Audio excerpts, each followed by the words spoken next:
My name is Marcus Thompson, and I've been a police officer for 23 years. I've worked in big cities, seen it all. Homicides, robberies, scenes that would keep any ordinary person awake at night. But nothing, absolutely nothing, of what I've experienced over those years compares to what happened in Willow Creek, Montana, in the winter of 1998. I was there. I answered the calls. I saw the evidence. And to this day, when I close my eyes, I can still hear the screams from that night. Let me tell you from the beginning, because you need to understand how a quiet town of just 4,000 inhabitants turned into a place where no one dared to leave after the sun went down. It all started on a cold February night. I was on duty at the police station when the first call came in. It was around 11 o'clock at night. The voice on the other end belonged to an older woman, trembling, barely audible. She said there was something outside her house, something large, something that wasn't an ordinary animal. I thought it was a bear. Willow Creek is in the heart of Montana, surrounded by dense forests and mountains. It wasn't uncommon for us to have wildlife problems, especially in the winter when the animals came down looking for food. I got in my patrol car and drove to her house. Her name was Margaret Foster, a 72-year-old woman who had lived alone since her husband passed away. When I arrived, I found her sitting on the porch, wrapped in a thick blanket, her eyes wide and fixed on the tree line at the back of the yard. She wasn't hysterical. That was what struck me most. Margaret wasn't screaming or crying. She was in pure shock. "Yes, Officer Thompson," she said as I approached. "I know you're going to think I'm a crazy old woman, but I swear to God what I saw wasn't natural." I sat next to her and asked her to tell me what had happened. Margaret said she was in the kitchen making tea when she heard a noise coming from the backyard. She thought it was a raccoon rummaging through the trash, but when she looked out the window, she saw a huge figure standing on two legs, hunched over the trash can. She described how the thing's body was covered in thick, dark fur, its arms too long to be human, and when it turned its head toward her, Margaret swore she saw eyes that glowed with a predatory yellow light. She said the creature looked her straight in the eye for maybe 3 or 4 seconds. It didn't run away. It didn't flinch. It just stood there, watching her through the kitchen window. Then, with a frighteningly quick movement, it turned and disappeared into the darkness of the forest. I scanned the yard with my flashlight. The dumpster was overturned, and there were footprints in the freshly fallen snow. Large footprints, too large to be those of any animal I knew. They were almost human-shaped, with elongated toes and deep claw marks in the packed snow. But what really unnerved me was the spacing between the footprints. Whatever it was, it had a stride of over 6 feet. I filed my report. I classified it as an unknown wildlife encounter and recommended that Margaret keep the doors locked. I thought it was an isolated incident. I was wrong. Over the next 48 hours, we received 6 more calls, all describing the same thing, a massive, fur-covered creature that moved both on all 4s and upright on 2 legs. Some saw it crossing streets. Others swore it leaped over 6-foot-high fences as if they were nothing. One story came from Thomas Blackwood, a farmer who lived on the outskirts of town. Thomas called me at 3 in the morning, his voice deep and serious. He wasn't the type to be easily frightened. He was a man who spent his life handling dangerous animals, repairing heavy machinery, and enduring brutal winters. But when I answered his call, I noticed something different in his tone. He was genuinely shaken. "Marcus, you need to come here, now," he said. "I lost 3 sheep tonight, but it wasn't a coyote, it wasn't a wolf, it was something else." When I arrived at Thomas's property, the sun hadn't yet risen. He led me to the pasture where he kept his flock. What I saw there made me gasp. The sheep weren't just killed, they were torn apart. Blood was splattered for yards, tufts of wool were caught in fences, and the sheep's bodies were partially devoured, with bite marks that didn't match any predator in the area. Thomas pointed to the ground. More footprints, this time in soft mud mixed with blood. They led toward the mountains, disappearing into the dense pine forest. "I saw the thing," Thomas said as we stared at the tracks. "I was locking up the barn when I heard the sheep screaming. I grabbed my shotgun and came running. That's when I saw it. It was crouched over one of my sheep, ripping its throat out. When it saw me, it stood up.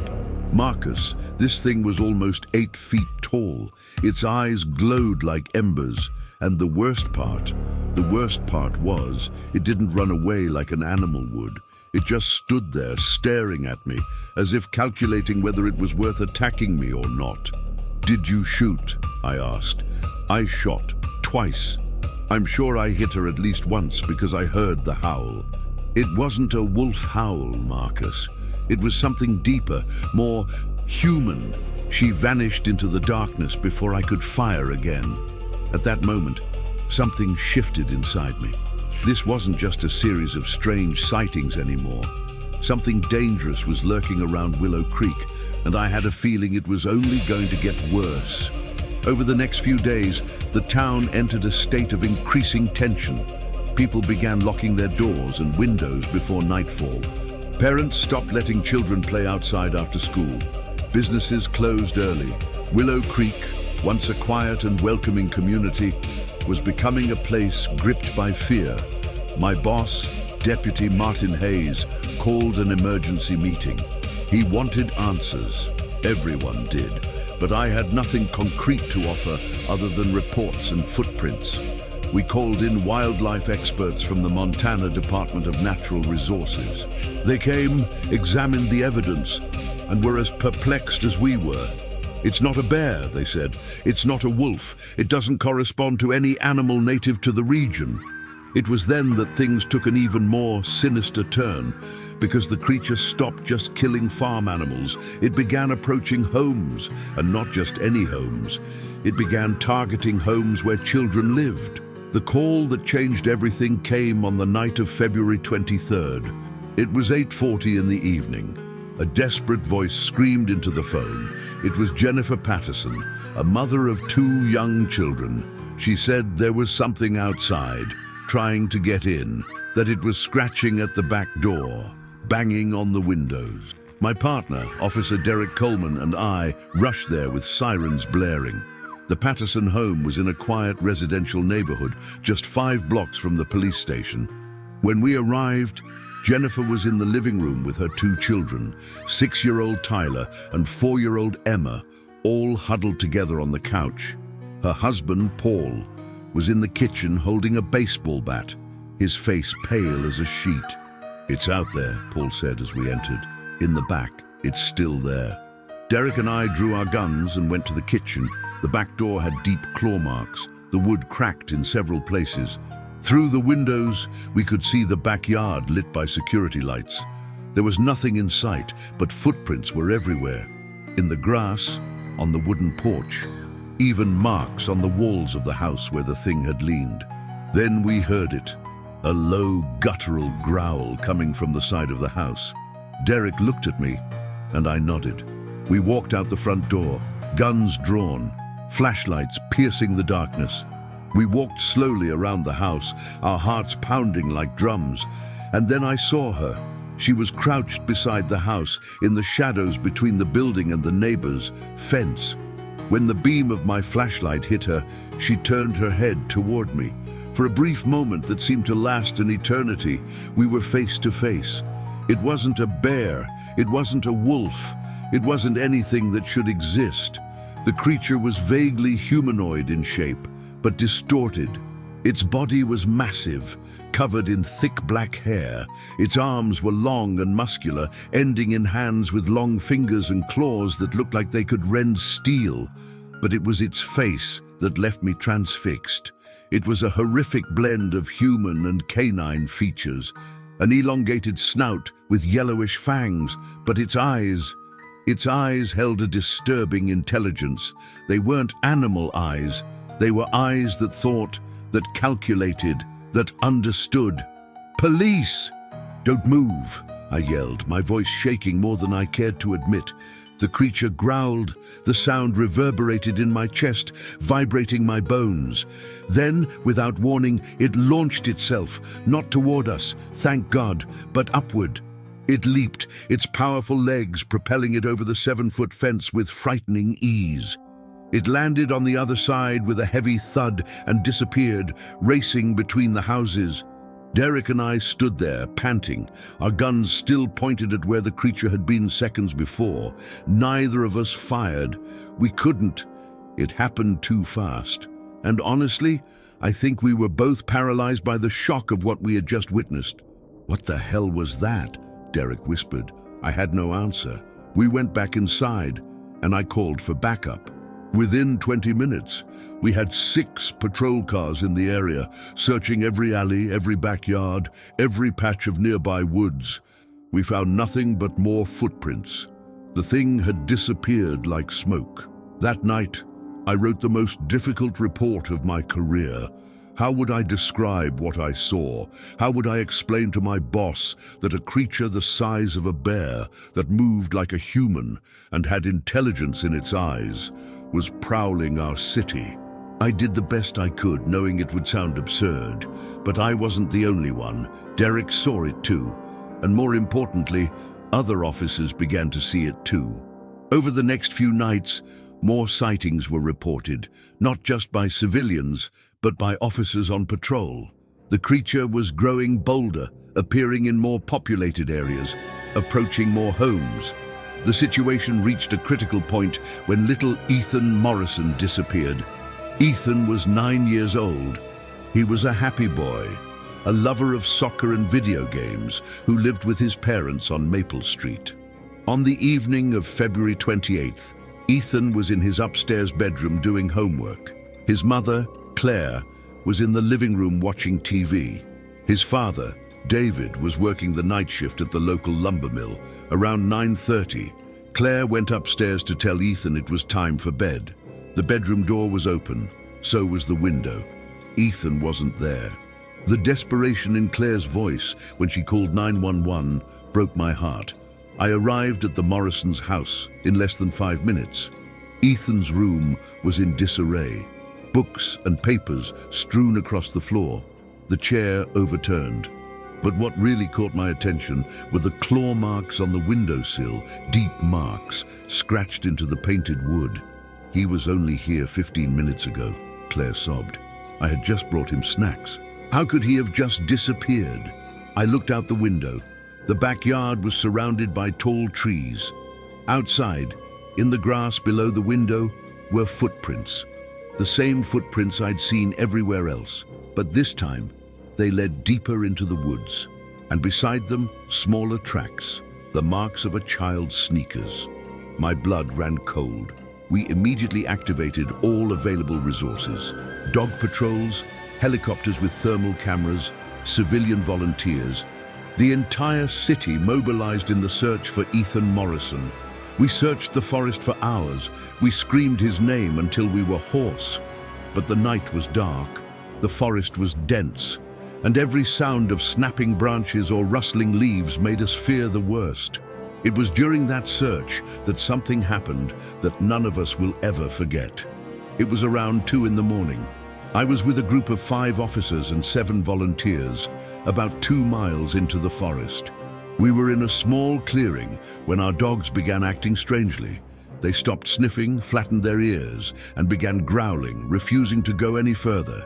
Then we heard it, a howl. But it wasn't a wolf or a coyote howl. It was something deeper, more resonant. It had an almost human quality that sent chills down our spines. The sound echoed through the forest, coming from several different points, as if there were more than one creature. There's more than one," Derek whispered beside me. "Jesus Christ, Marcus, there's more than one." We formed a defensive circle, our flashlights cutting through the darkness in all directions. For a moment that seemed like hours. Everything was silent, only the sound of our heavy breathing and the occasional rustle of leaves in the wind. Then we saw eyes, multiple pairs of yellow eyes glowing between the trees, surrounding us. I counted at least 5, maybe 6 pairs. They didn't come closer, just stood there, watching us, waiting. "Back off slowly," I ordered. "All together. Don't run." We began moving backward, keeping our lights and weapons trained on the creatures. They followed us, keeping their distance, but clearly escorting us out of their territory. It was the longest walk of my life. With every step, I expected one of them to attack, but they didn't. They simply followed us until we reached the edge of the forest, where the city lights were visible. When we finally emerged from the woods, I looked back. The eyes were still there, watching from the darkness. Then, one by one, they disappeared. We returned to the command post trembling, not from the cold, but from sheer terror. We told Deputy Hayes what we had seen. He listened silently, his face growing progressively paler. "We need to call in outside help," he said finally. "This is beyond us." But before we could do anything, we received a call. It was from a man named Robert Thornton, a hermit who lived alone in a secluded cabin in the mountains, about 6 miles from Willow Creek. He said he'd found something. He had found Ethan. When we arrived at Robert's cabin, the sun was just beginning to rise. Robert was a man in his 60s, with a long beard and worn clothes. He led us to a small shed behind his house. And there, wrapped in dirty blankets but alive, was Ethan Morrison. The boy was conscious, but clearly in shock. He had scratches on his arms and face, and his clothes were torn, but miraculously, he was alive. We called an ambulance immediately. While we waited, Robert told us what had happened. He said he was returning from checking his traps at dawn when he heard crying coming from the forest. He followed the sound and found Ethan alone, wandering among the trees, lost and terrified. "I asked him what happened," Robert said, "and he told me the strangest thing. He said he was in his room when he heard scratching at the window. When he looked, he saw a huge creature outside. Before he could scream, the thing broke through the window and grabbed him. He said it carried him through the forest, running on all fours so fast he could barely breathe." "Why did she let him go?" I asked. "He doesn't know for sure," Robert continued. "He said the creature led him to what appeared to be a cave or den. There were others. He could see at least 3 of them. But then something happened. They started fighting among themselves, growling and pushing each other. And in the confusion, Ethan managed to run. When Ethan was taken to the hospital, doctors examined him thoroughly. Aside from superficial scratches and severe psychological trauma, he was fine. But the boy didn't speak for days. When he finally did speak again, all he could say were disjointed fragments about the monsters in the woods and the glowing eyes. Ethan's story should have been the end. It should have been the moment we took decisive action. But it wasn't, because something even more disturbing happened just a few days later. Sarah Chen, a nurse at the local hospital, was returning home after a night shift. It was 4 in the morning, and the streets were deserted, with only a few streetlights illuminating the way. Sarah lived just 8 blocks from the hospital and usually walked, enjoying the fresh air after hours indoors. She was 3 blocks from home when she heard footsteps behind her. Heavy, deliberate footsteps. At first, she thought it was another pedestrian, but when she turned to look, she saw no one. She kept walking, faster now, her instincts screaming that something was wrong. The footsteps continued, closer now. She could hear heavy breathing, a low growl. Sarah broke into a run. The lights of her house were in sight, just 2 more blocks away. She could hear the thing running after her, its tremendous stride eating up the distance between them. Sarah was almost to her front door when she tripped. She landed heavily on the concrete, her knee hitting it with a painful crack. Before she could get up, she felt something grab her ankle. Claws pierced her skin through her jeans. She screamed, kicking frantically. That's when the porch lights of the neighboring house came on. A man ran out screaming and holding a gun. He fired 3 shots into the air. The creature released Sarah and fled, disappearing between 2 houses with supernatural speed. When we arrived at the scene, Sarah was being treated by paramedics. The claw marks on her ankle were deep and would require stitches, but she was lucky. If that neighbor hadn't shown up when he did, I don't know if Sarah would be alive to tell the tale. It was at this point that Chief Hayes made a drastic decision. He activated the National Guard and declared a citywide curfew. From 6 in the evening until 6 in the morning, no one was allowed on the streets. Armed patrols would patrol Willow Creek, and teams of experienced hunters would organize expeditions into the forest. For a week, Willow Creek became a ghost town after dark. The streets were deserted, with only the sound of patrol cars and the occasional helicopter spotlight sweeping the area. Expeditions into the forest found footprints, fur stuck to trees, and butchered animal carcasses, but they never found the creatures themselves. It was as if they knew they were being hunted, as if they understood that the humans were now coming for them. And then, as suddenly as it began, everything stopped. The sightings ceased. The footprints disappeared. For nights on end, there wasn't a single call about the creatures. The forest fell silent. It was as if they had simply left. After 2 weeks without incident, the curfew was lifted. The National Guard withdrew. Life in Willow Creek slowly returned to normal, or at least it attempted to. But the truth is, nothing is the same again. People have changed. Even years later, you can still see a watchful eye in the people of Willow Creek, a residual fear that has never fully gone away. Parents still walk their children to the school gates. Few venture into the woods, and when the sun sets, most prefer to stay indoors. As for me, I haven't had a peaceful night's sleep since. I researched everything I could about the phenomenon. I found similar accounts from other regions, other times. Stories of creatures that move between humans and animals, that hunt in the darkness and disappear without a trace. Officially, the final report classified the events as unidentified wild animal attacks. But all of us who were there, who saw the glowing eyes in the forest, who heard those impossible howls, know the truth.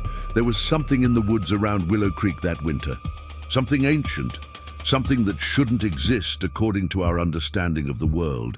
And the scariest thing of all is that we never find out if they're truly gone or if they're simply waiting for the right moment to return. Because I know, deep in my heart, that they are still there, in the deep shadows between the trees, in the places where the light doesn't reach, watching, waiting. And sometimes, on the darkest nights, when I'm home alone and the wind howls outside, I can still hear that low, guttural growl. I can still see those yellow eyes glowing in the darkness of my memory. Ethan Morrison was never the same. He's a grown man now, but he still has nightmares. He still sleeps with the lights on. Margaret Foster left town soon after the events, moving in with her daughter in another state. Thomas Blackwood sold his farm and left as well. And Sarah Chen, she remains in Willow Creek, but she has never walked alone at night again.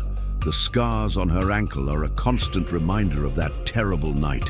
As for the creatures, they're officially just urban legend now. A story outsiders tell with skeptical smiles.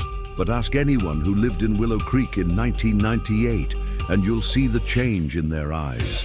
You'll see true fear, the kind that comes from having looked into the eyes of the impossible and lived to tell the tale. I still work as a police officer, but I transferred from Willow Creek 2 years after the events. I could no longer look at those woods without feeling a tightness in my chest. But wherever I go, the memories follow me. The unanswered questions, the constant feeling of being watched. Because if there's one thing I learned that terrible winter, it's that the world is much bigger, much stranger, and much more dangerous than we like to believe. There are things out there on the edges of our civilization, deep in the ancient forests, that defy explanation. Things our ancestors knew and feared, but that we, in our modern arrogance, have chosen to forget. But they haven't forgotten us. And every now and then, they remind us that we're not alone in this world, that there are predators far more terrifying than we can imagine, and that some nights the monster in the closet or under the bed is real. If you're listening to this recording, consider it a warning. If you ever find yourself in a small town surrounded by ancient forests, pay attention to the signs. If animals start acting strange, if there are sightings of impossible creatures, if your instincts scream that something is wrong, listen to them. Lock your doors. Keep your windows closed. Don't go out after dark.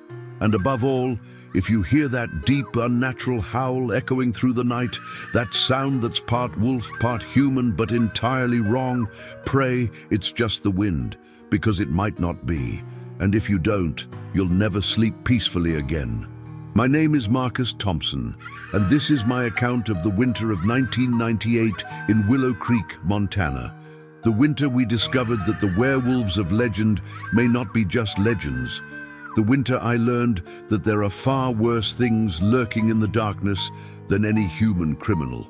May God protect you if you ever cross paths with these creatures. Because when you look into their eyes and see that terrible intelligence, that primal hunger, you understand a fundamental and horrifying truth. You're not the top of the food chain. You never were, and they want you to know that.